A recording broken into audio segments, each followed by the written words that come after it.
Hey, what's up, card fighters? So I know I did promise you guys a LUQUIER deck profile. So I'm basically gonna break this down the same way I broke down my Nerve deck profile. I'm gonna go over engine cards and the non-engine generic cards that do help the deck and strategy, and then PGs and triggers. And then I guess like my entire overview of the deck. I don't believe this is a bad deck, but I don't believe this is a good deck for this format because this is a very aggressive format.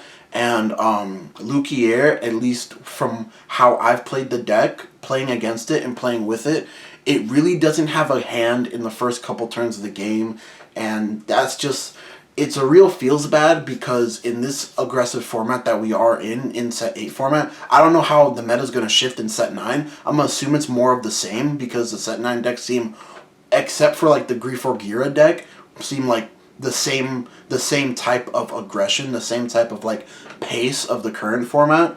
But just like not having like a really good like hand or like a very tiny resource pool in the early stages of the game kind of feels like very bad. Like once you get past turn 3, the deck kind of like walls up, not really snowballs advantage, but walls up and like becomes like a really good deck. But it's the problem with it right now, at least that I'm having, is getting to that turn 3. But let's going on to the engine cards. You're running the Pale Moon Ride line. There's really no reason not to.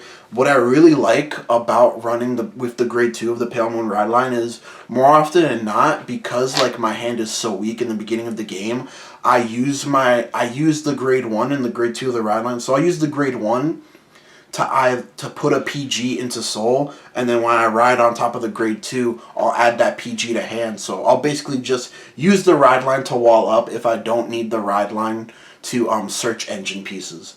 But going on to your engine pieces, 4 of the LUQUIER order, you need to run this at 4 because even though like you can, like ideally once you see 1, you basically have it forever if you have the cat.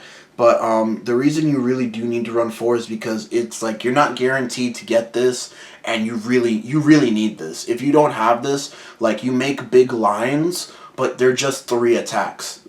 So like your big lines are all just dealing 1 damage, and if you're making 3 attacks, like it really like, it's a real downswing on your tempo. So that's the reason why you do need to run this at 4. 3 copies of Persona Ride. You don't always need to Persona Ride. There was times where like I saw this in the early, and because like again, you know, your hand's really not that sexy in the early, so you do have to more often than not pitch this. Or sometimes I'll grab Persona Ride because I pitched this, I'll grab Persona Ride off the ride line. But you know, you're just maxing out Persona Ride because Persona Ride is just generally like a good thing to have. Like basically because it like the 10k to the front row, and it lets you dig a card deeper into your deck, which this deck wants. And then we're playing, I don't know how to say this card's name, Ujrila. We're playing 2 of her. She's your countercharger of the deck. Really good, must play because you are counterblast with the order card and your Vanguard's ability. You are counterblasting 2 every turn, so it is very important that you do have this in rotation. The reason that we are only playing 2 because once you have the 1, you really don't need more, and even if you don't see it until like your mid game, as long as like you saw it at least once during the game, like you're pretty much like fine. And then we're playing 4 copies of Rising Dragon. Rising Dragon is just very important to this deck because you're able to cycle your pieces into soul, cycle cards you don't want from your hand into soul to just like more or less like sculpt your hand. Also, it's like your biggest beater in this deck, so it's just very crucial that you do have the 4 Rising Dragons, because again, this card isn't guaranteed. Your ideal board is 2 Rising Dragons, and then you suck a Rising Dragon to soul, call out another Rising Dragon for your 4th attack, but you don't always have access to that many Rising Dragons. Like more often than not, I'll have like 1, 2 maximum, and sometimes you just have to leave your Rising Dragon out on the field as an interceptor or as like bait to be able to like wall up and survive your opponent's turn. Like I said, the way I've been playing this deck, or at least the way I played it in the tournament that I went undefeated with at House Rules Games. So the way that I played the deck was that because like it can make really massive power columns, I would basically just wall up, and then I would usually win by turn 4, turn 5 the latest, because like you're swinging for like 35s, 40s, 50s on your opponent. And then we played 3 more copies of the Doll in the main deck. The only reason that in my initial build didn't play this, but the only reason that we are maxing out on her is because it's a part of that strategy of wall up. Like the way I play this deck is I wall up and procure advantage until, if I'm able to, until like I'm able to just kill my opponent. Like more often than not, I know I'm not going to kill my opponent when I ride up on turn 3, but I know I'm going to get him to a certain damage amount, to whereas when I do get to turn 4, Persona Ride or not, because we do have this Breathing Dragon, which basically gives you mini Persona Ride to your front row rear guards. But I play the deck in such a way to whereas like I want to be able to survive long enough that like, yes, I know I'm going to kill him on this turn, or like I either take all their cards and I'll be able to kill him on the next turn.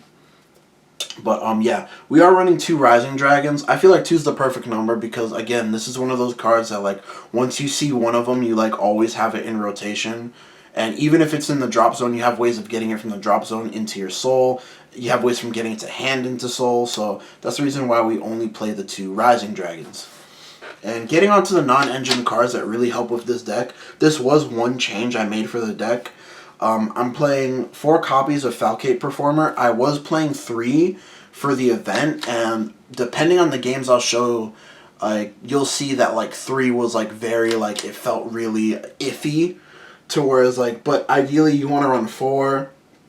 There are times to whereas you're able to use 2 in one turn, but more often than not you run 4 just like the order card, because once you see 1 you're good for the rest of the game. Or, again, you also run the 4 because you might be against a deck that does have access to removal and is just able to snipe this card.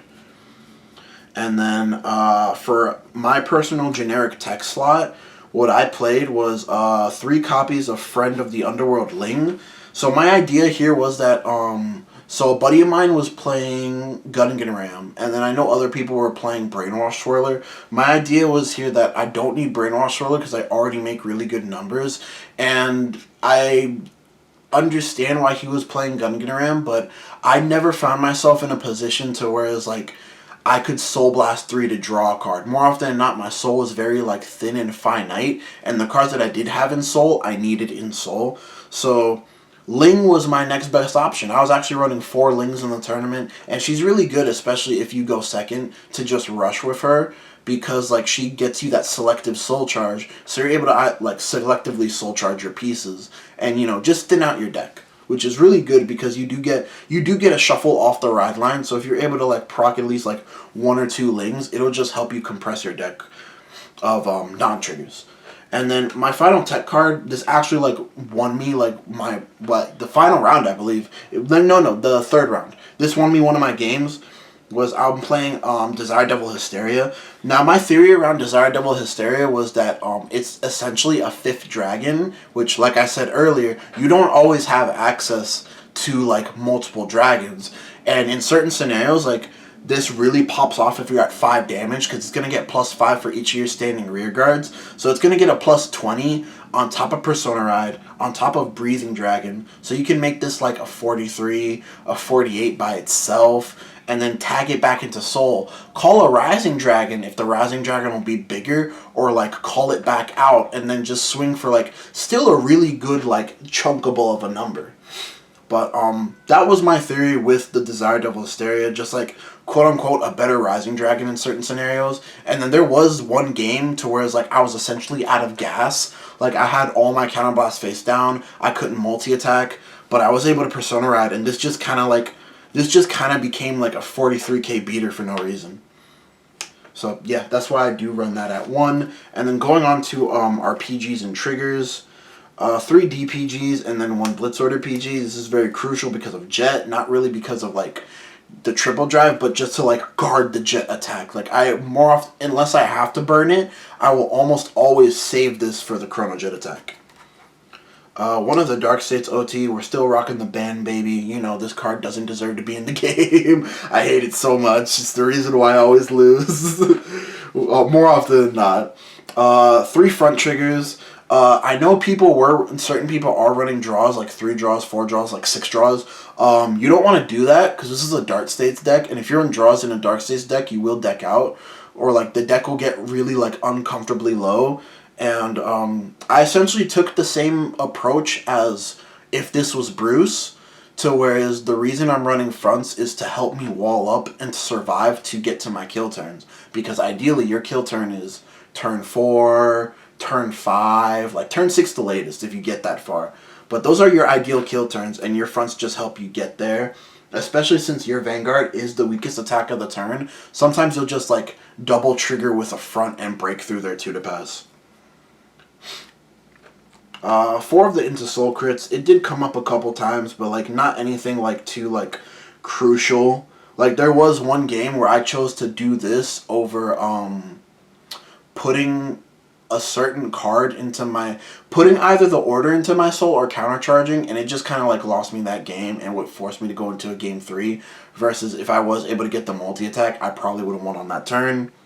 4 normal crits, and then 4 normal heals. I still don't believe in the effect trigger, the effect heals. Like maybe like there's merit to run like 1 or 2 of the restand one because of Jet, but like more often than not, like I've had those cards lose me games. I've never had like a scenario to where it's like, yes, this won me a game, but I've had like many scenarios where like if this was just a 15, I wouldn't have lost there, or like I would have survived on that turn. But that's the deck profile, guys. I do think that this is like a solid. It's solid, but I don't think it's good enough for this format, just because of like how weak your hand is in the early, which me personally, I don't particularly like that of the deck. Everything else about the deck I actually really like, even though like the order bugs me because I never felt like it should have been an order. It should have been tacked on to LUQUIER herself. But that's my personal gripe of the deck. The deck's really smooth. I really like it. It's like a different, like, it's like a different brand of Chaos, a different brand of like Bruce, which I really like because I am a Bruce player. But yeah, guys, don't forget to like, comment, subscribe. We are selling playmats. The info is in the description down below. And yeah, later.